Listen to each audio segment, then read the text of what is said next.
Hello, everybody. Welcome to your Daily Pop.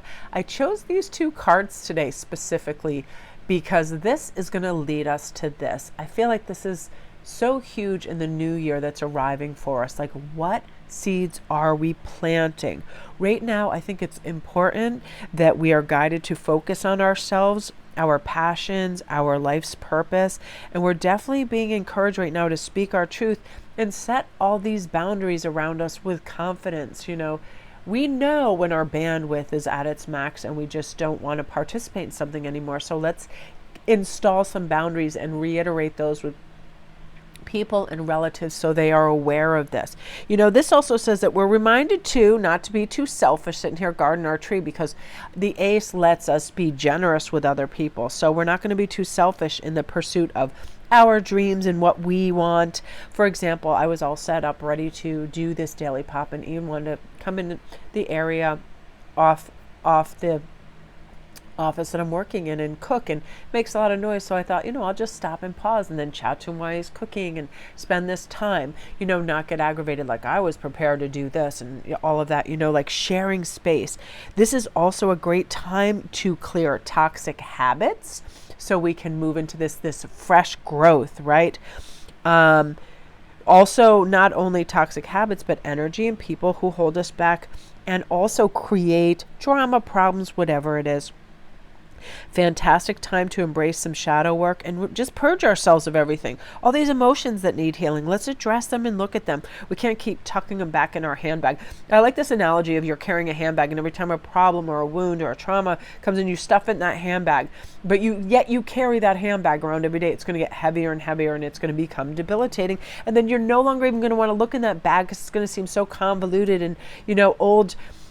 Like old chapsticks and tissues and a bunch of garbage. So let's do some clearance so we go into this ace, this new, this powerful one, cleansed and feeling good and free of self-doubt as well. This is a time too where we're probably going to feel really driven and motivated to go after the things that we want. Ones are very refreshing, and when we have that that January 1st, we are going to have healthy outlets to channel all of that. So I'm just going to talk a little bit more why I flip over a couple, because I love the artwork in this and I want you guys to have some pretty colors.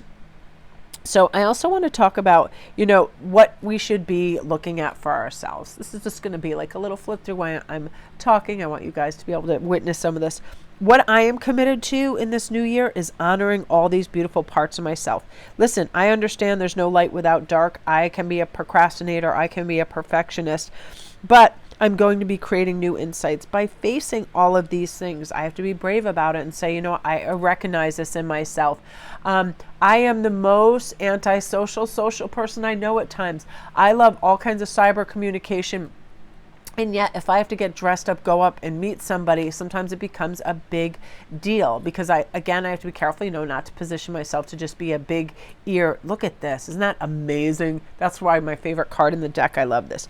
So we're getting ready right now to allow ourselves to feel all these emotions so we can process them and heal and move on to that. There's so many beautiful pentacles that have come up, and I believe that that's part of the truth of the matter. That's gorgeous too.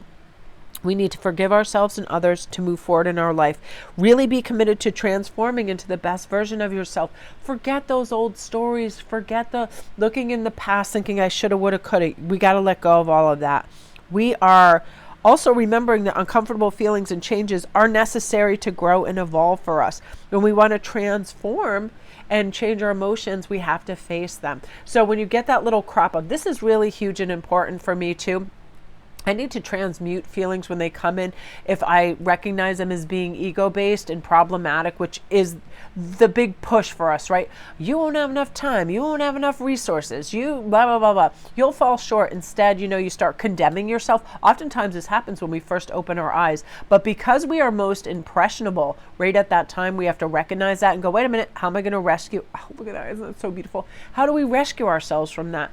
We need to pay witness to the patterns that we set up. Do you wake up and all of a sudden pressurize yourself with work and emails and I need to do this by today? I really like to take I need to out of my vocabulary and replace it with I want to. I mean, I want to make this video. I want to go for this walk. Not I need, but I want. That's so beautiful too. You know, we really need to assess how we speak to ourselves. And do we create lack mentality? Do we create an abundant mindset? And it's a great time too to connect and deepen our relationships through great, honest conversations.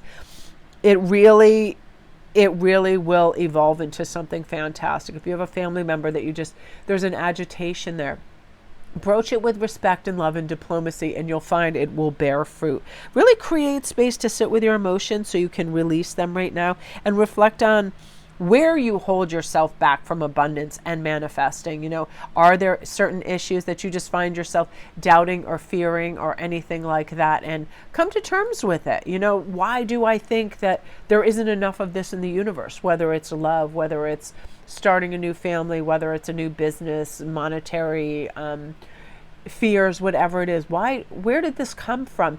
And also, is this like a family message when you were young, where your parents were like, oh, we can't afford that? Did you hear that a lot? Because you want to move into this where you're creating wealth and abundance and you feel good. Commit to that. Commit to having great inner dialogue for yourself so you can ensure growth and optimism in your life. I do that. I have little pep talks mentally and physically with myself. When I wake up, this is going to be a great day. I'm going to pace myself. I'm going to be calm. I'm excited about my projects and making jewelry and videos.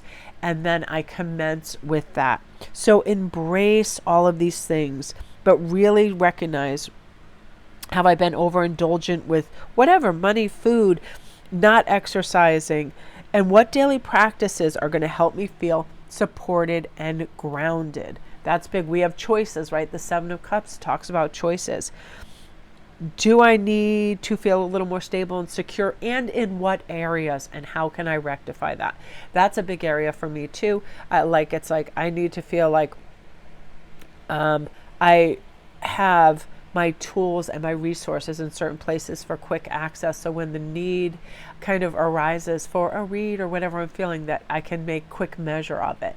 You know, I have choices. I can be messy and have everything everywhere, and have my tools be in jeopardy because they're out everywhere. You know, I remember once I left one of my decks outside and it rained on it and the cards got all warped, and I was like, you know what I mean?